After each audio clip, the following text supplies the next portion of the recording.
Olá, eu sou o presbítero Roberto. Está começando aqui mais um programa de estudo bíblico.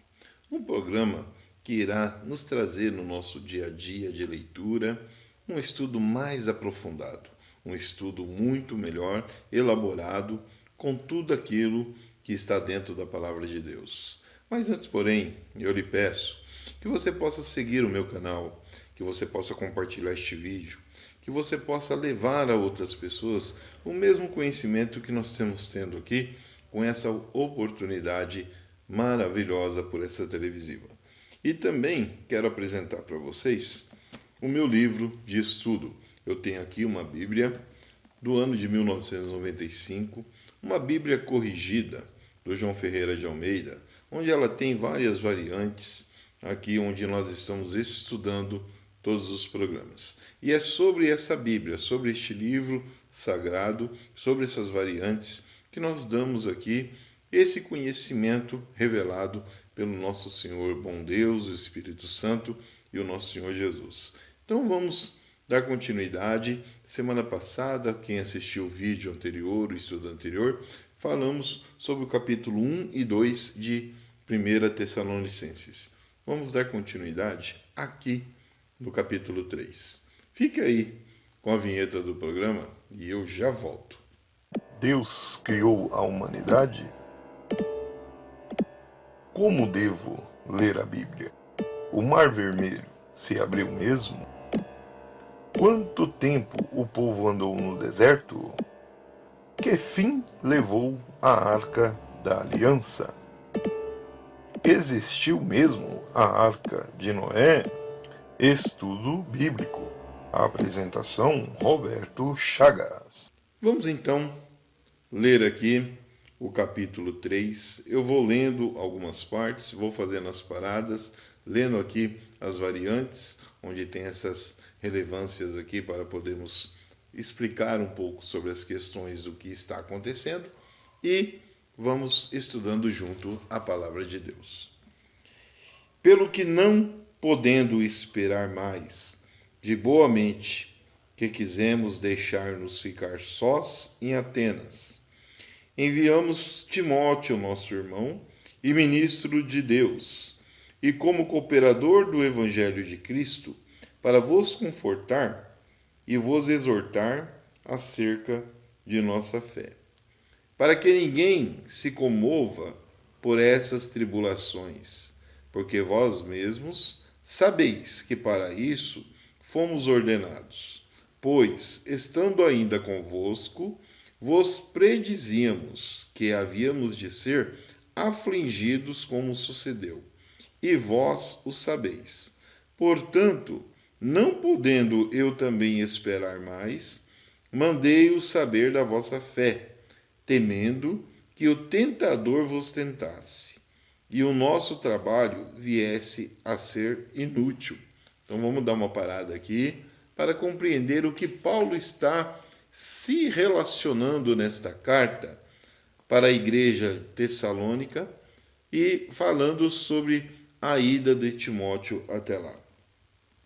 Ele cita aqui que não poderia mais aguardar de forma alguma um tempo determinado para enviar a carta ou até mesmo de falar com aquelas pessoas sobre as coisas que estavam acontecendo ou que iriam acontecer, pois muitos ali já estavam sofrendo perseguições e até mesmo tentações por obras malignas. Então vamos compreender aqui no capítulo e versículo 3, que diz assim: tribulações.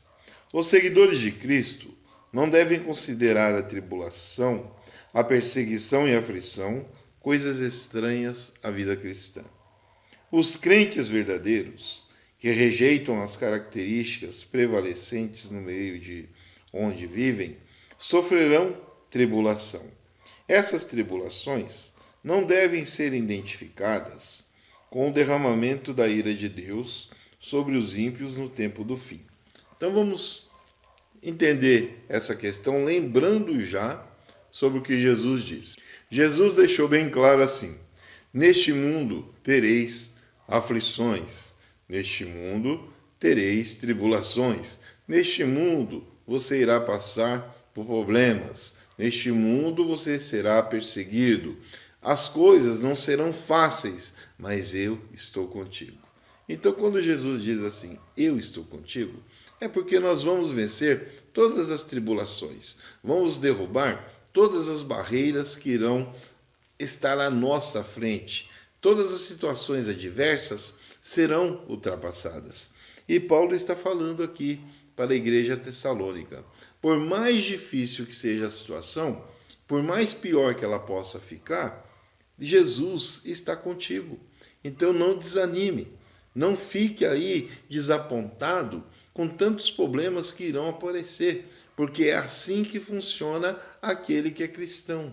É assim que vai ser o seu dia a dia a partir do momento que você aceitar Jesus. Sempre você irá enfrentar um problema diferente, mas lembrando que esse problema ele é diferente. Então você não enfrentará o mesmo problema todos os dias, como acontecia anteriormente. Hoje você enfrenta um problema, amanhã vai ser um problema novo. Depois de amanhã, um outro problema. Mas você estará sempre tomando ali uma resolução, resolvendo este problema, sempre com muita facilidade. Não vai ser difícil para você resolver essas questões. Vamos continuar aqui no 5, que ele fala assim, ó, que o tentador vos tentasse. Então ele está lembrando aqui que você vai ser tentado. Paulo está falando aqui que de uma forma ou outra você vai ser ali torturado de alguma forma, seja espiritualmente, fisicamente ou mentalmente.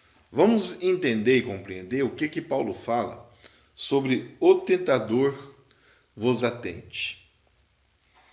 Esta é a segunda vez que Paulo se refere nessa epístola à atividade de Satanás. Paulo acreditava firmemente em Satanás e no mundo dos espíritos malignos. Da mesma forma, ele também acreditava em Jesus Cristo. Hoje em dia, muitos já não acreditam num Satanás pessoal. Igrejas há em que ele não é mencionado diretamente, nem confrontado. O diabo nos tenta acreditar que ele já não é um inimigo real, que aprisiona as pessoas e que já não precisamos expulsar os espíritos malignos, conforme fazia Jesus e os crentes no Novo Testamento. Muitas igrejas não sentem necessidade de enfrentar Satanás diretamente, com o poder do reino de Cristo. O que nós temos visto nos tempos de hoje? Você não vê mais nas igrejas, como ocorria antigamente, onde se expulsava demônios, onde ocorriam curas milagrosas, onde as pessoas que estão levando a palavra falavam de Satanás abertamente. Hoje não está ocorrendo mais isso, porque o próprio Satanás, ele tem feito isso na cabeça daqueles que não pregam a palavra verdadeira, daqueles líderes, daqueles pastores que estão ali somente para falar algumas coisas para alegrar o povo, levando àquelas pessoas que estão na igreja uma palavra mais amena, mais morna, mais tranquila, passando a mão na cabeça da situação. E é isso que Paulo está falando aqui, que isso nos tempos de hoje iria acontecer. E é o que está acontecendo. Você vê as igrejas hoje expulsando o demônio como acontecia antes? Não tem mais. Então vamos continuar aqui, a partir do versículo 6. Vindo, pois, agora Timóteo de vós para nós, e trazendo-nos boas novas da vossa fé e caridade, e de como sempre tendes boas lembranças de nós, desejando muito ver-nos, como nós também a vós. Por esta razão, irmãos, ficamos consolados acerca de vós em toda a nossa aflição e necessidade pela nossa fé, porque agora vivemos, se estáis firmes no Senhor. Porque a ação de graças podemos dar a Deus por vós, por todo o gozo com que nos regozijamos por vossa causa diante do nosso Deus, orando abundantemente dia e noite, para que possamos ver o nosso rosto e suplamos que a nossa falta de fé. Olha só o que Paulo está falando aqui. Paulo está alertando que as pessoas têm que orar constantemente. E é o que nós falamos todos os dias aqui. Satanás, de forma alguma, ele quer que você compreenda o que está aqui. Satanás, de forma alguma, ele quer que você leia a Bíblia. Satanás, de forma alguma, ele quer que você entenda e busque a Deus em oração, em jejum. Ele não quer que você ore constantemente. Ele quer que você perca o foco. Por esse motivo, ele tem colocado um monte de coisas no seu dia a dia para fazer com que você não leia a Bíblia. Porque esse é o intuito dele. O versículo 11 diz assim: Ora, o mesmo nosso Deus e Pai e nosso Senhor Jesus Cristo encaminhe a nossa viagem para vós. E o Senhor vos aumente e faça crescer em caridade, uns para com os outros, e para com todos, como também nós para convosco, para confortar o vosso coração, para que sejais irrepreensíveis em santidade diante de nosso Deus e Pai, na vinda do nosso Senhor Jesus Cristo, com todos os seus santos. Vamos ler aqui a relevância que fala como referência sobre o versículo 13, que é assim: irrepreensíveis em santidade na vinda do nosso Senhor. Paulo frequentemente orava pensando na volta de Cristo. Considerava que seria uma tragédia se na volta do Senhor alguns da igreja fossem surpreendidos, vivendo em pecado ou indiferentes.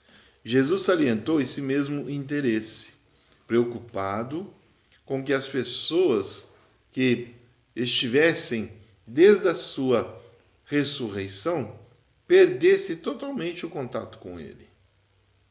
E aqui ele continua: à luz da volta de Cristo, o padrão bíblico é estarmos irrepreensíveis em santidade. Devemos ser sinceros e totalmente dedicados ao Senhor e separados de tudo quanto ofende. O termo com todos os seus santos se refere aos crentes fiéis que já morreram e que agora estão com o Senhor no céu.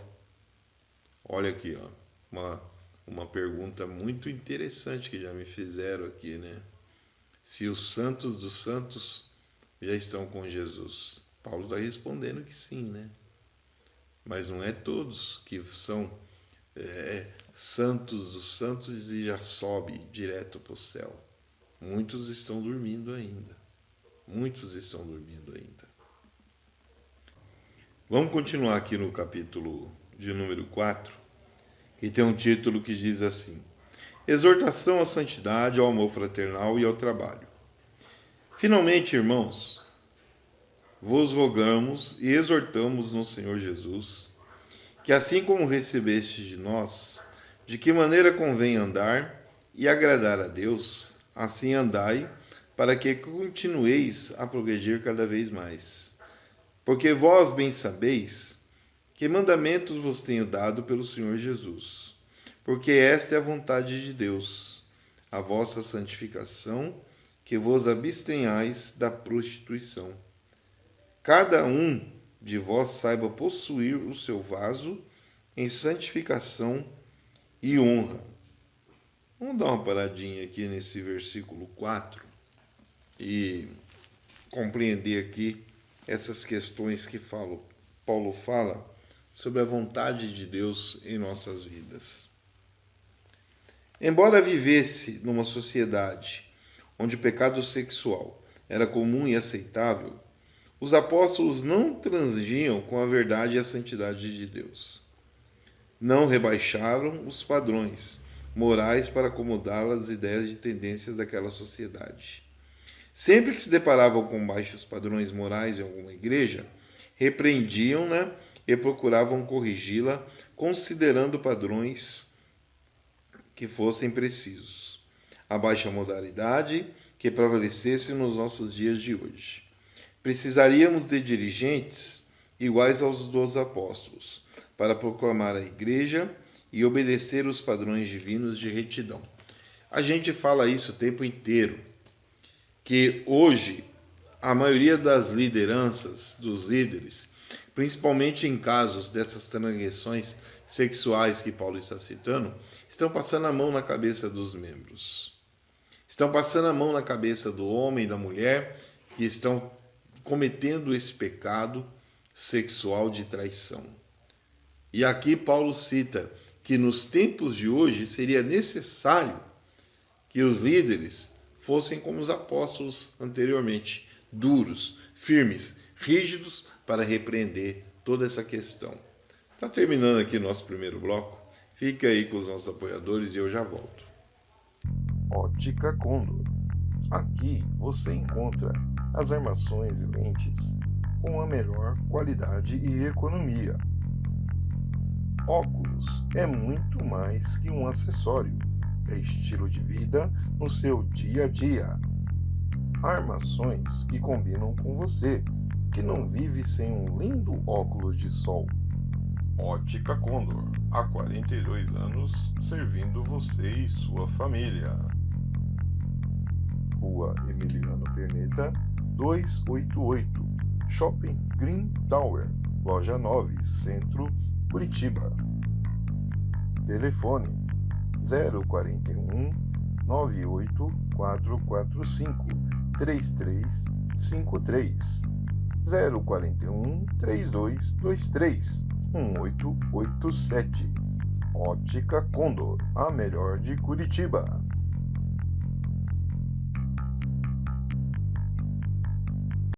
Deus criou a humanidade? Como devo ler a Bíblia? O Mar Vermelho se abriu mesmo? Quanto tempo o povo andou no deserto?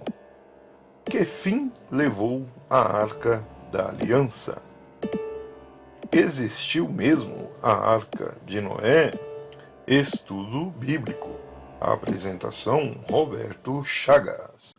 Voltamos aqui então com a nossa segunda parte do programa de estudo bíblico, onde estamos lendo 1 Tessalonicenses, o nosso estudo de hoje, aqui no capítulo 4. Já lemos o capítulo 3, vamos dar continuação aqui a partir do versículo 4, que diz assim: Que cada um de vós saiba possuir o seu vaso em santificação e honra, não na paixão da concupiscência, como os gentios, que não conhecem a Deus.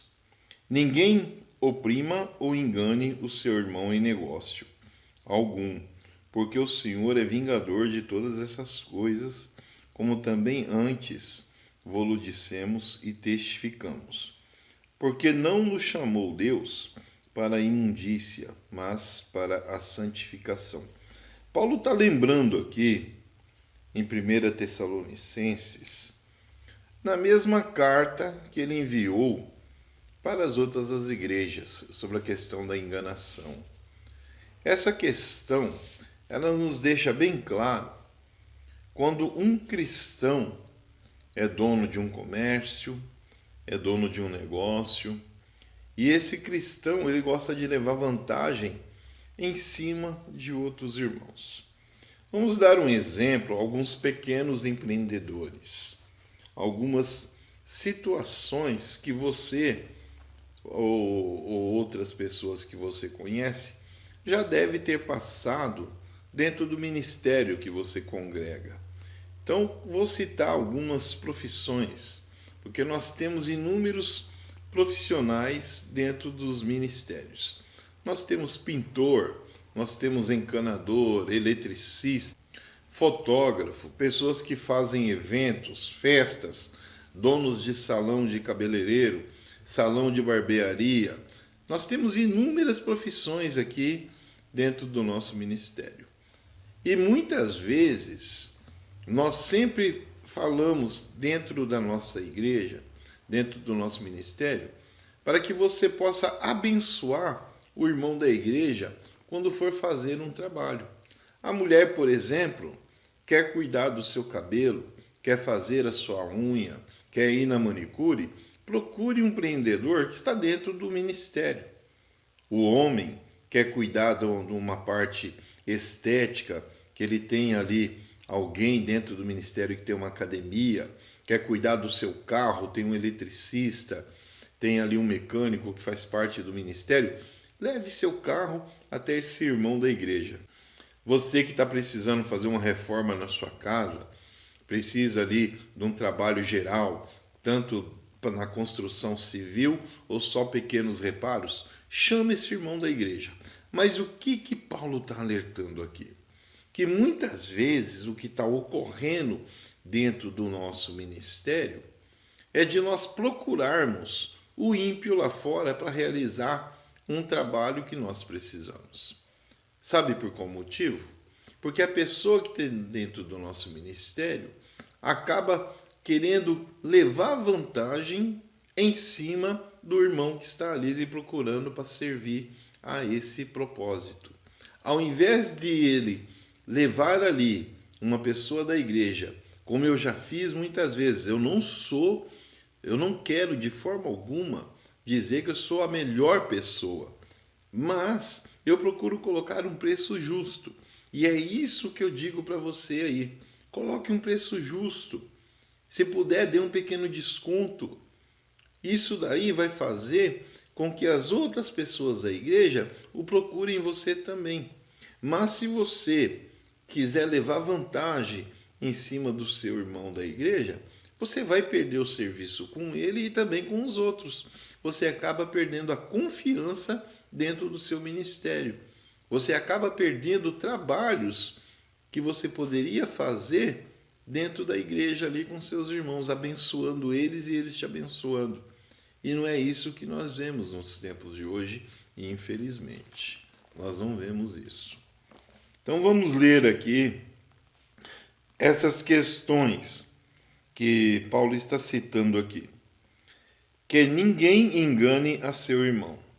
A imoralidade sexual de um cônjuge prejudica o outro, seja ele crente ou não. Enganar significa ultrapassar o certo, transgredir, exceder todo tipo de relacionamento sexual fora do casamento.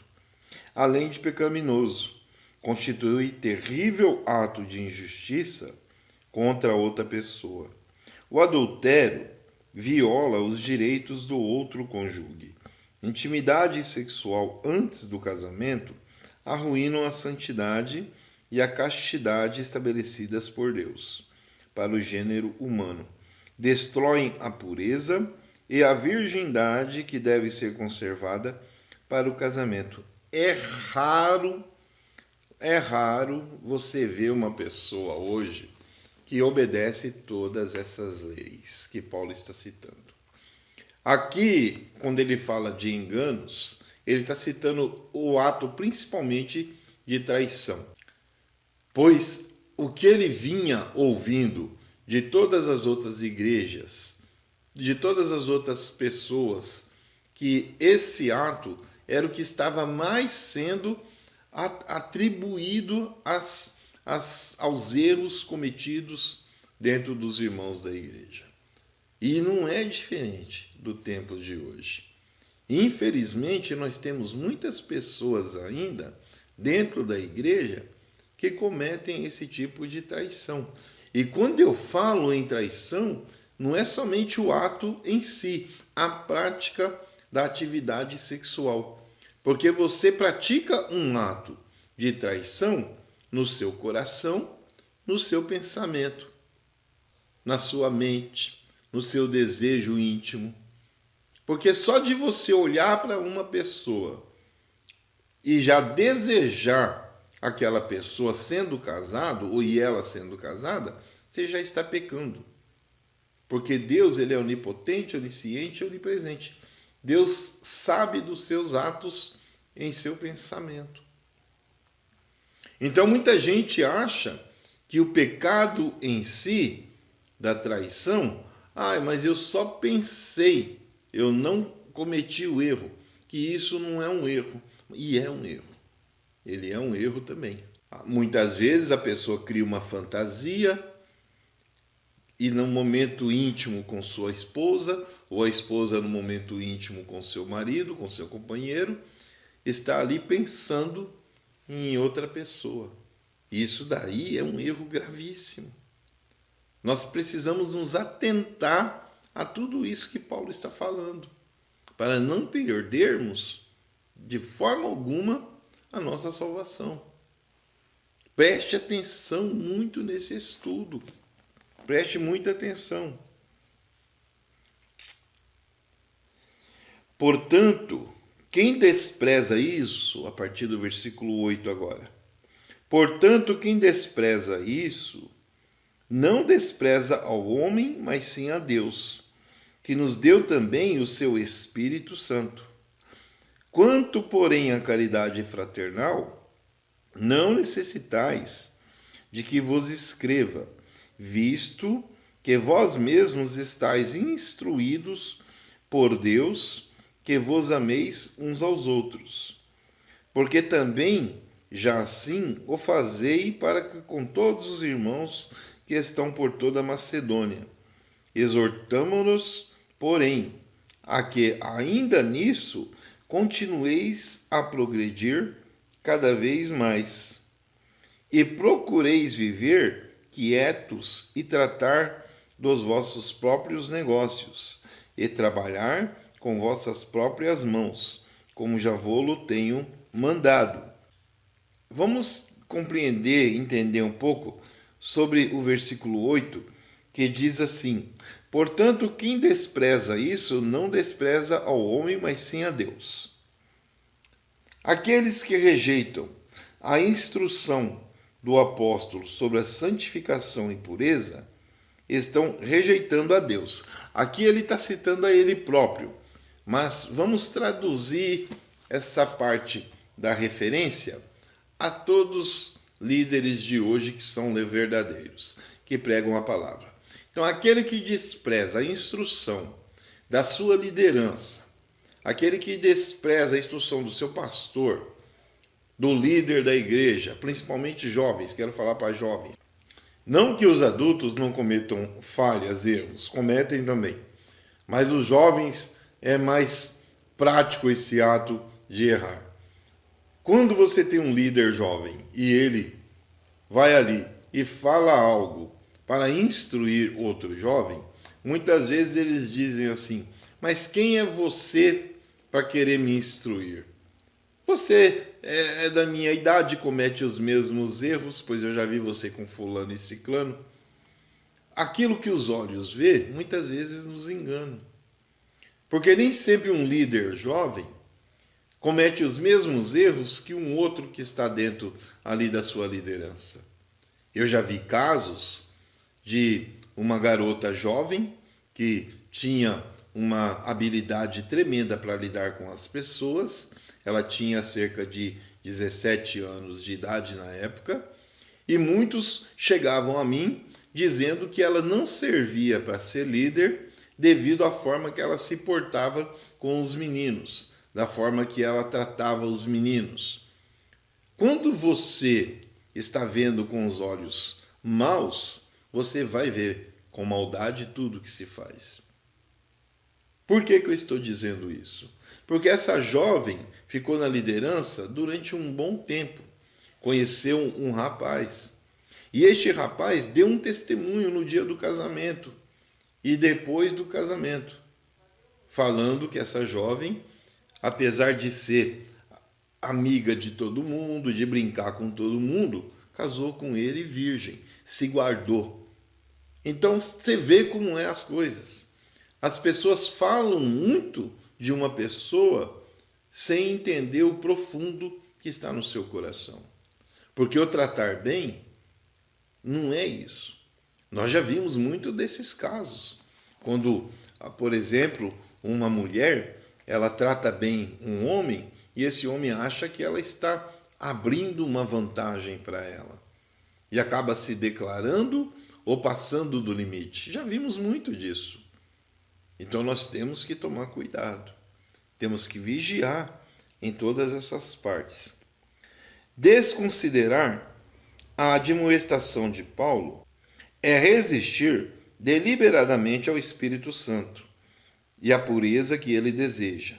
Deus julgará e castigará membros da igreja que se dão ao relaxamento moral para a satisfação da sua própria lascívia. Não vai passar em branco esse relaxamento que Paulo está falando aqui. Não vai ter desculpinha, porque o brasileiro ele tem essa mania, né?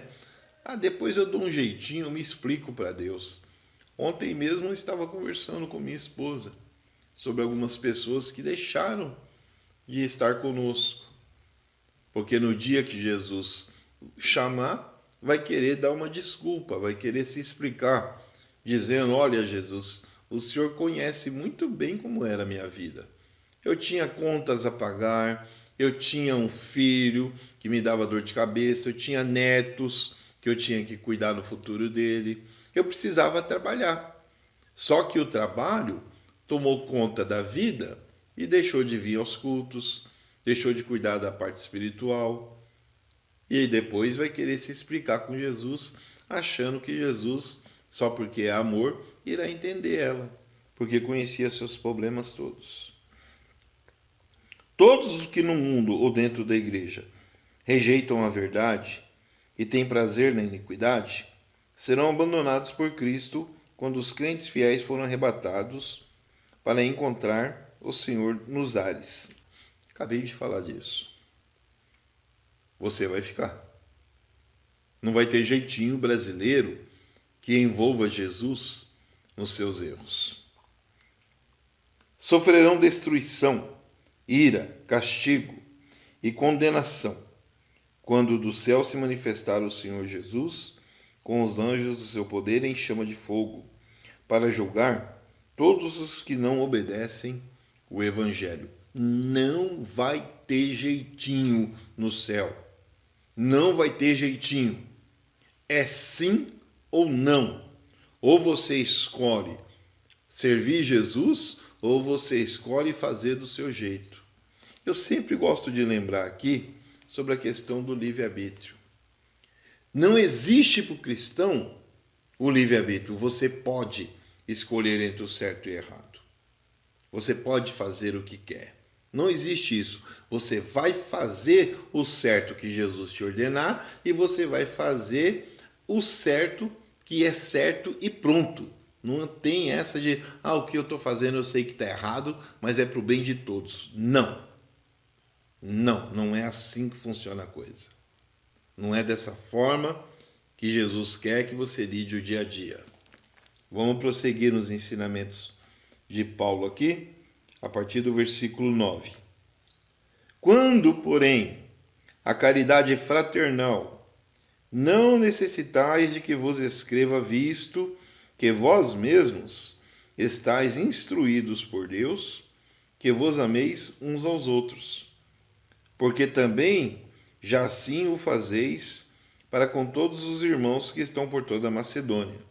Exortamo-nos, porém, a que ainda nisso continueis a progredir cada vez mais, e procureis viver quietos, e tratar do vosso próprio negócio, e trabalhar com vossa própria mão, como já vos tenho mandado. Eu já tinha lido esse versículo, mas eu quis ler novamente, para que você compreenda aqui, quando ele diz assim, e procureis viver quietos, e tratar dos vossos próprios negócios. Nós já ouvimos algumas falas, algumas brincadeiras, que algumas pessoas dizem assim, que quando vai ao médico, pede para o médico cuidar apenas da saúde dele, porque da vida ele já tem quem cuida. Da nossa vida quem cuida somos nós. Não devemos se intrometer na vida das pessoas em determinados casos, mas devemos orientá-las o caminho certo para que a sua vida seja ela muito boa e sua saúde melhor ainda. Tudo isso acoplada à área espiritual. Nós não estamos intrometendo na vida da pessoa, estamos instruindo para que ela possa levar tudo no melhor caminho.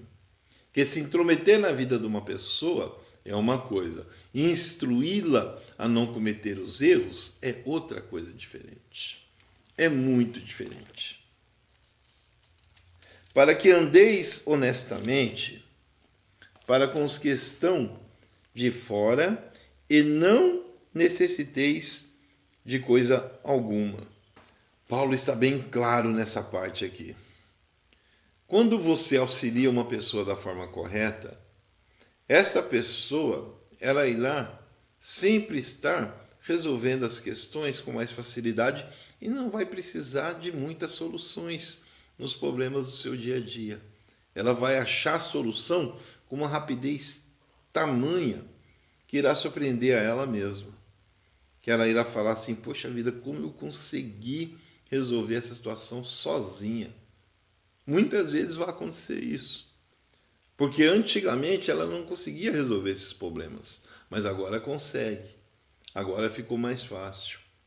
Está terminando aqui a nossa segunda parte, nosso segundo bloco. Fica aí com os nossos apoiadores. Eu já volto para a nossa terceira e última parte do livro de Tessalonicenses, que está maravilhoso nesse dia de hoje. Fica aí com os apoiadores e eu já volto. Ótica Condor. Aqui você encontra as armações e lentes com a melhor qualidade e economia. Óculos é muito mais que um acessório, é estilo de vida no seu dia a dia. Armações que combinam com você, que não vive sem um lindo óculos de sol. Ótica Condor, há 42 anos servindo você e sua família. Rua Emiliano Perneta, 288, Shopping Green Tower, Loja 9, Centro, Curitiba. Telefone 041 98445 3353 041 3223 1887. Ótica Condor, a melhor de Curitiba.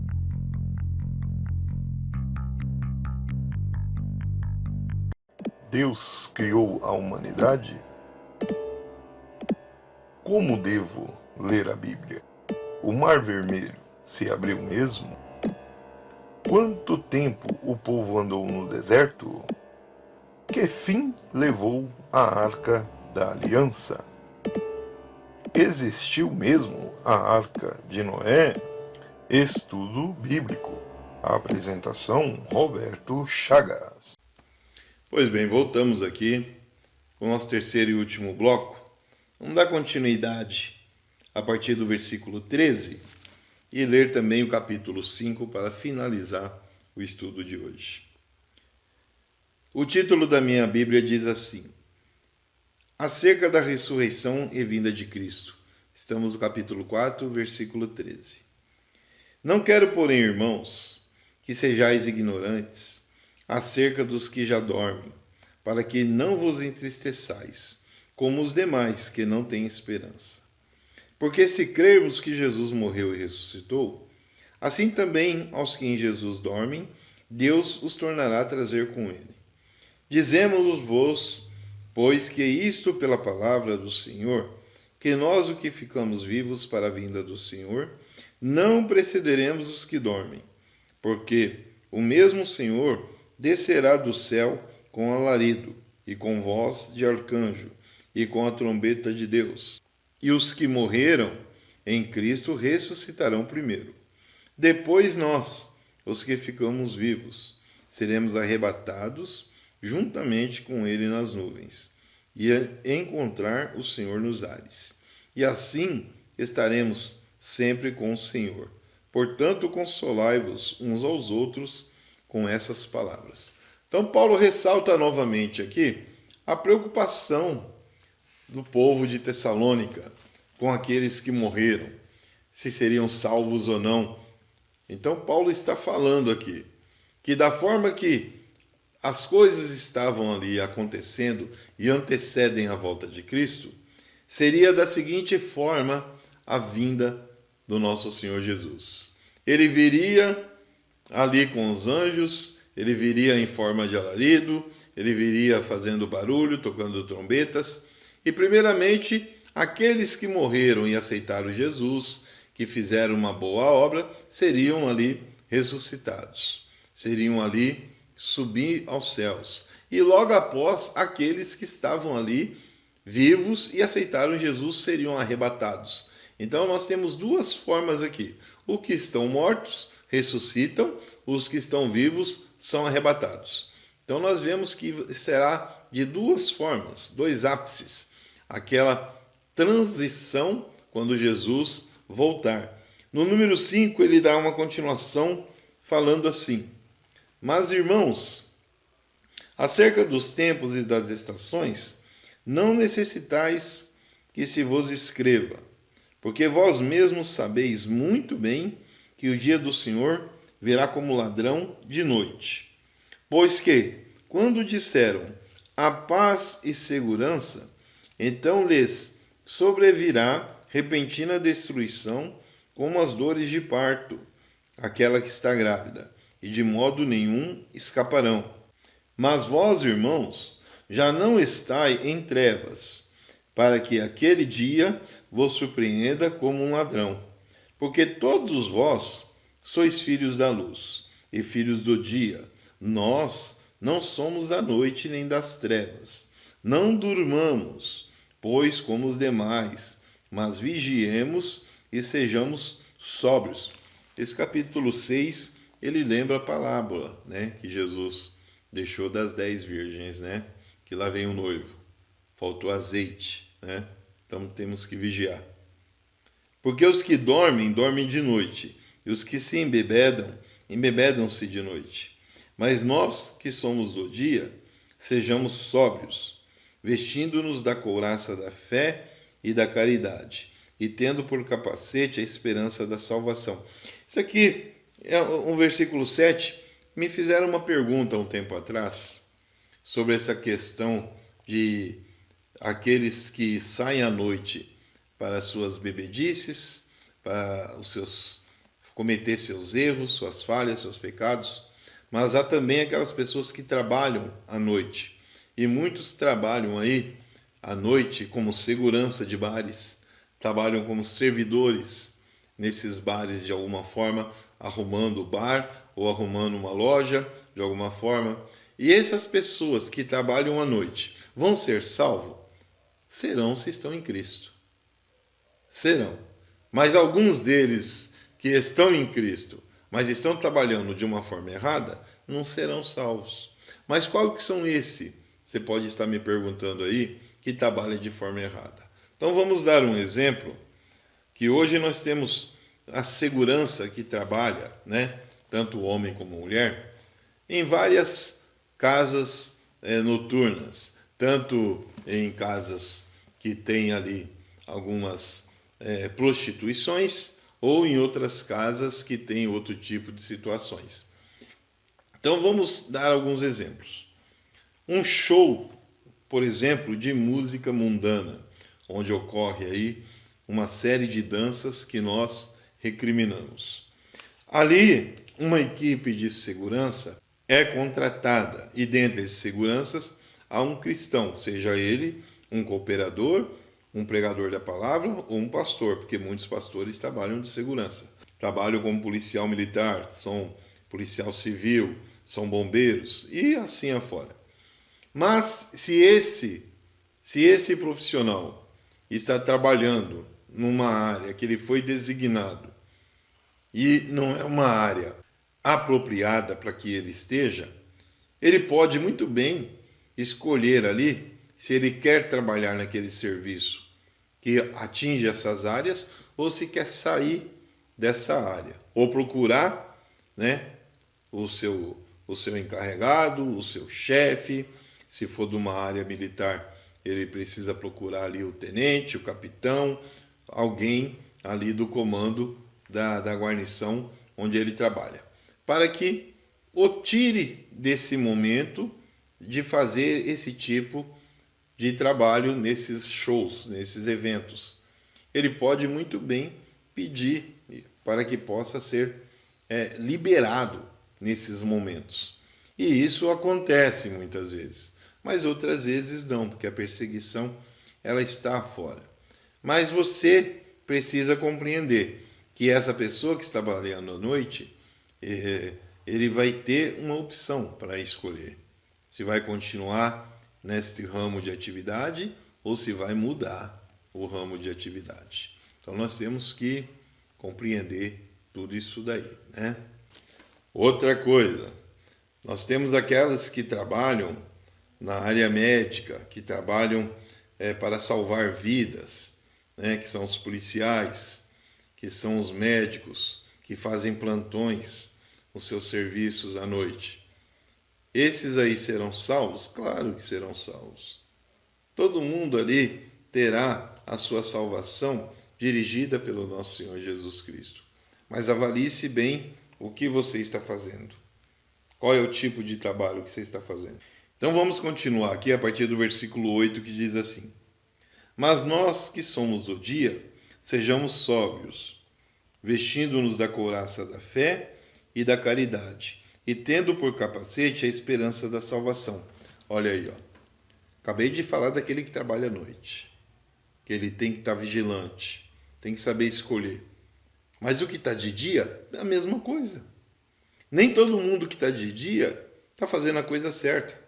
Nem todo mundo que trabalha durante o dia está dentro da salvação. Tem muito cristão aí que trabalha durante o dia que vai ficar. Porque, como eu já falei anteriormente, os seus pensamentos, o seu coração, Deus está olhando. Então não adianta você achar que só porque está trabalhando durante o dia, lendo essa palavra, que você é salvo. Mas e o seu coração e o seu pensamento das coisas que você vê? Tem muita coisa errada.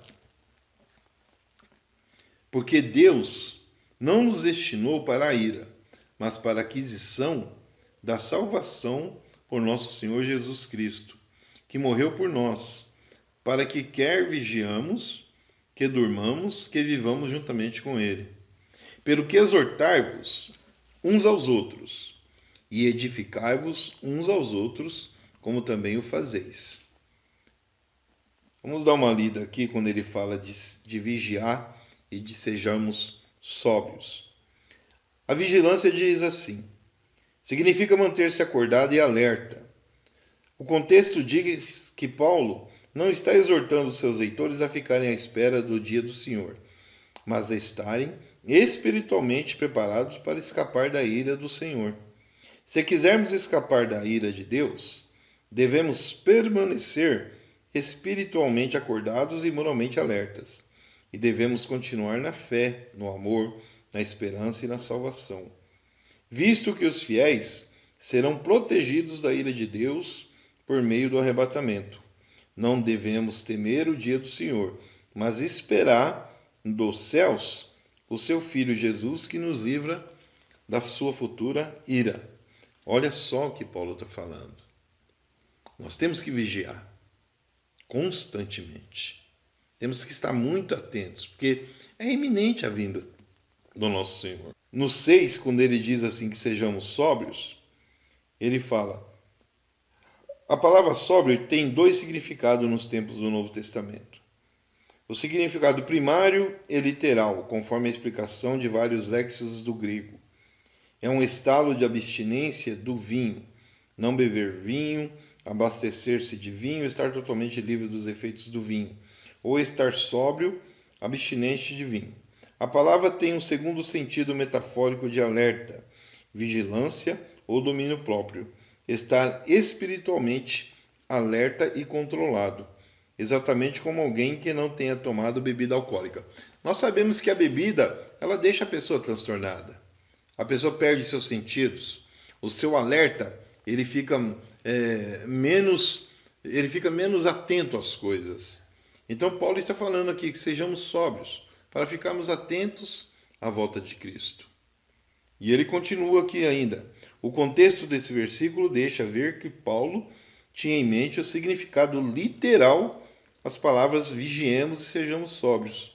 São constatadas com as palavras do versículo seguinte: os que se embebedam-se de noite. Sendo assim, o constante de Paulo fez entre néfio e embriaguez física, indicando que ele tinha em mente o sentido literal, a abstinência do vinho. Compare a declaração de Jesus a respeito dos que comem e bebem com os ébrios, e assim serão apanhados desprevenidos na sua volta. Quando Paulo faz essa referência, essa comparação, é porque nós sabemos que a pessoa que bebe, ela fica totalmente inerte. Ela perde os sentidos, ela não sabe o que faz, não sabe o que fala, fica desatenta. Nós podemos ver aí que a maioria dos acidentes que acontecem, principalmente com quem dirige, é à noite, nos finais de semana, com pessoa que passou a noite bebendo. Então nós temos que ficar atentos. E Paulo está falando sobre essa questão da bebida. Ele está indo diretamente nessa questão. Então vamos finalizar aqui a partir do versículo 12, que diz assim: e rogamos os irmãos que reconheceis os que trabalham entre vós e que presidem sobre vós no Senhor e vos admoestam, e que tenhais em grande estima o amor por causa da sua obra. Tende paz entre vós. Rogamos também, irmãos, que admoesteis os desordeiros, consolei-os de pouco ânimo, sustentei-os com fracos e sejais pacientes para com todos. Então Paulo está dizendo aqui, né? Nós temos que ser pacientes com esse tipo de pessoa. Muito paciente. Vede que ninguém de outra maneira mal segue sempre o bem, tanto uns para com os outros, como também para com todos. Regozijai-vos sempre, orai sem cessar, em tudo dai graças, porque essa é a vontade de Deus em Cristo Jesus para convosco. Não extingais o Espírito, não desprezais as profecias.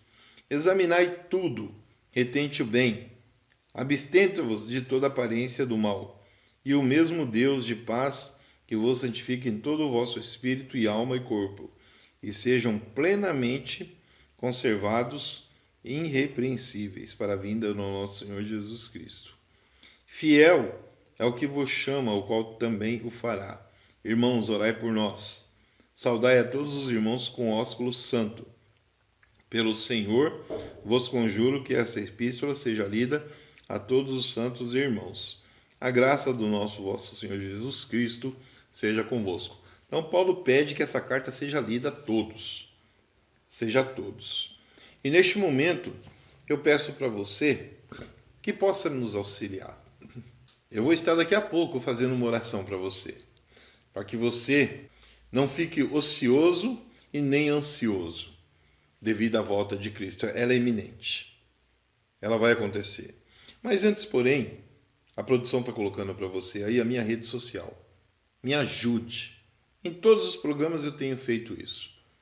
Coloco aí o meu Pix pessoal para que você possa me auxiliar a manter esse programa no ar nessa televisiva. Nós temos custos, nós temos gastos. Então me ajude, depositando qualquer valor que você possa aí me auxiliar para manter tudo isso no ar. Agora feche seus olhos, quero orar junto com você. Soberano Deus e eterno Pai, estamos aqui neste momento clamando a Ti, ó Pai, para que possamos estar atentos aos sinais no nosso dia a dia. Que não sejamos, ó Pai, como aqueles que se embriagam e que perdem totalmente a lucidez. Que possamos estar ativos, alvos, estarmos, ó Pai, atentos para a vinda do nosso Senhor Jesus Cristo. Que possamos, Senhor, tanto de dia como de noite, podemos liberar, ó Pai, pela ação da Sua graça, o conforto em nosso coração e a mente, para que sejamos salvos. Abraça-nos, Senhor, por todos os cantos onde estivermos. Nos dá sabedoria e discernimento para tomar as decisões corretas, pois precisamos de Ti, Senhor. Há tantos profissionais, ó Pai, que estão trabalhando nos dias noturnos, em áreas que precisam de Ti, ó Deus, para não perder a salvação. Visita-nos, ó Deus, pois santo Tu és. Fiquem com Deus. Até o próximo vídeo, assim querendo Ele.